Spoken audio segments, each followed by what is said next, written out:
Equity benchmark indices closed lower for the fourth straight session on Tuesday, with the Sensex and Nifty plunging nearly 2% amid rising crude oil prices and lingering uncertainty over the West Asia conflict, which continued to weigh heavily on market sentiment.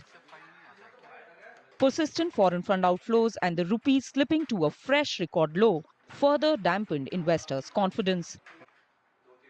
The global oil benchmark Brent crude surged 2.75% to just over $107 per barrel.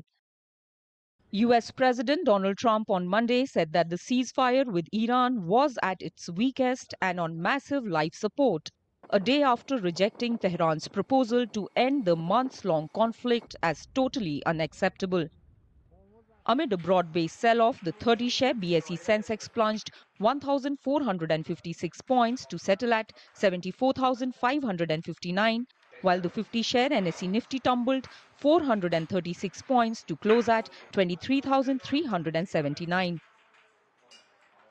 From the Sensex pack, Tech Mahindra, Adani Ports, HCL Tech, Tata Consultancy Services and Titan were the top losers, whereas State Bank of India was the only gainer.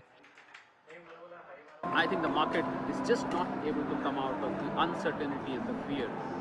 And of course, crude oil remains to be the main villain.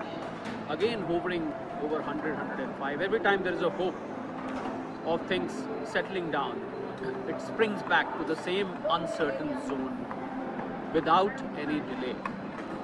And of course, along with crude oil comes the fear of inflation, global inflation, Indian inflation, and all the fears related to inflation with regard to the corporate world. We should also not forget that rupee continues to remain under pressure. So all in all, a bad day, and of course, market expiry today contributed its own bit when we saw some profit booking.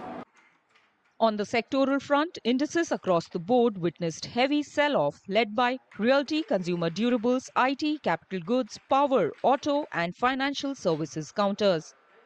In Asian markets, Japan's Nikkei closed in green, while Hong Kong's Hang Seng, China's Shanghai Composite and South Korea's Kospi ended in red. Markets in Europe were trading in negative territory on Tuesday.